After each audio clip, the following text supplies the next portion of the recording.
बहुत समय पहले की बात है जब धरती पर हर जगह जंगल ही जंगल फैला हुआ था। उन जंगलों में हर प्रकार के जानवर रहते थे।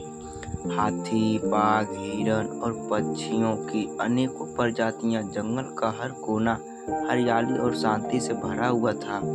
लेकिन उस जंगल में एक जगह ऐसी भी थी जहां कोई भी जानवर जाने की हिम्मत नहीं करता था। उस जगह का नाम था काला घना। काला घना जंगल के बीचों बीच एक अजीबो और रहस्यमयी जगह थी। वहाँ के पेड़ बहुत ऊंचे थे और उन पर हमेशा अजीब सी खड़खड़ाहट होती रहती थी। सूरज की रोशनी वहाँ तक नहीं पहुँच पाती थी और वहाँ हमेशा धुंधला जैसा फैला हुआ रहता था।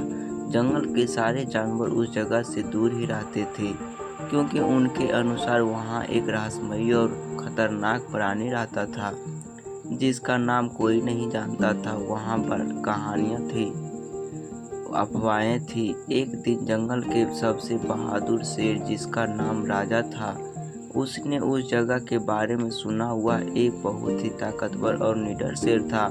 उसने तय किया कि वह इस रहस्य को सुलझाएंगे और देखेंगे कि काला घना में आखिर क्या छिपा है। बाकी जानवरों ने उसे चेताया, लेकिन राजा ने किसी की बात नहीं मानी। अगली सुबह जब राजा ने काला घना की ओर अपना सफर शुरू किया, वह धीरे धीरे उस रहस्यमयी जंगल में प्रवेश कर गया। वहाँ की हवा में अजीब सी ठंडक थी और पेड़ के पत्तों से हो रही हल्की हल्की आवाजें उसे परेशानियां कर रही थी। जैसे जैसे वह अंदर बढ़ता गया, जंगल और भी घना और खौफनाक हो गया। पेड़ की शाखाएं से अलग अलग लग रहा था, जैसे वह राजा को पकड़ने के लिए झूल रही है। काफी समय तक चलने के बाद राजा को एक झरना दिखाई दिया। उस झरने के पास एक बड़ी सी गुफा थी। गुफा का मुंह काला और डरावना था। राजा ने अपने साहस को जुटाया और गुफा के अंदर जाने का निश्चय किया। जैसे ही वह गुफा में घुसा, उसे चारों तरफ गुप्त अंधेरा महसूस हुआ। राजा ने अपनी आंखें बंद करके सुनने की कोशिश की। अचानक उसे गुफा के अंदर से एक भारी आवाज सुनाई दी। वह आवाज इतनी गहरी और रहस्यमयी थी कि राजा का दिल तेजी से धड़कने लगा। उधर से आवाज आ रहा था, कौन है जो मेरे जंगल में आया है? राजा ने हिम्मत जुटाकर उत्तर दिया, मैं राजा हूँ, जंगल का सबसे बहादुर शेर।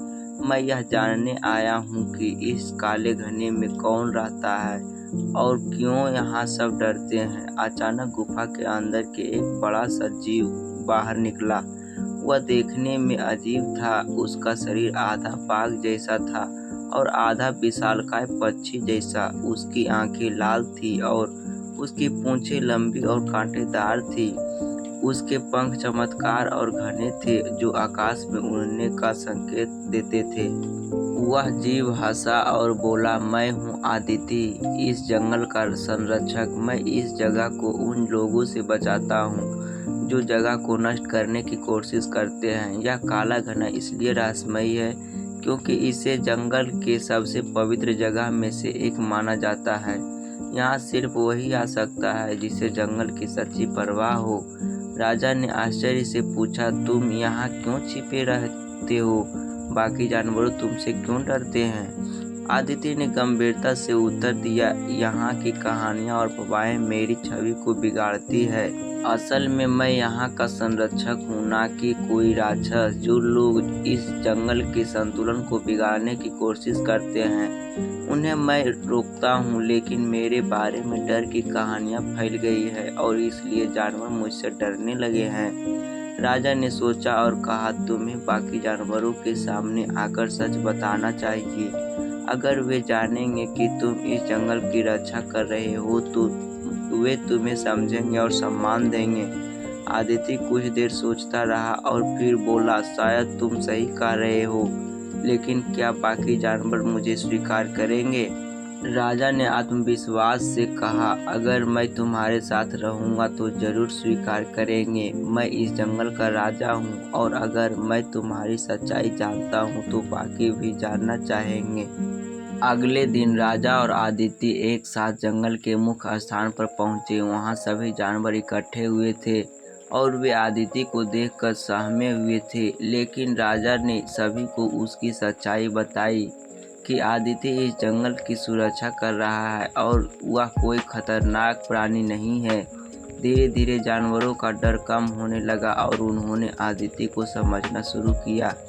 कुछ समय बाद आदित्य जंगल का एक हिस्सा बना लिया। उसने बाकी जानवरों के साथ मिलकर जंगल की सुरक्षा और देखभाल की। सभी जानवर अब उसकी इज्जत करने लगे थे और उसके साथ मिलकर जंगल को और भी सुंदर और सुरक्षित बनाने लगे। काला घना अब रहस्यमयी नहीं रहा, बल्कि एक पवित्र और सुरक्षित जगह बन गया, जहां जंगल की सबसे कीमती चीजें सुरक्षित रख सकती थी।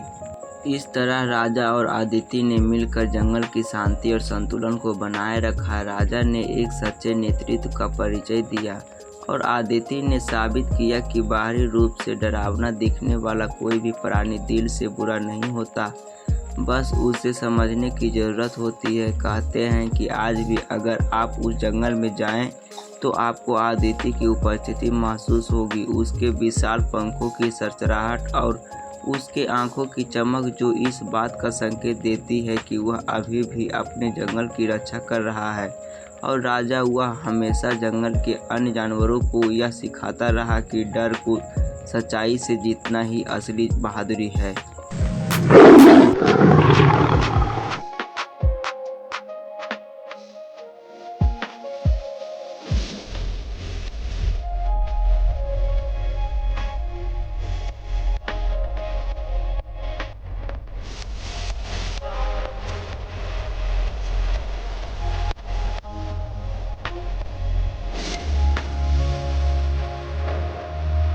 Now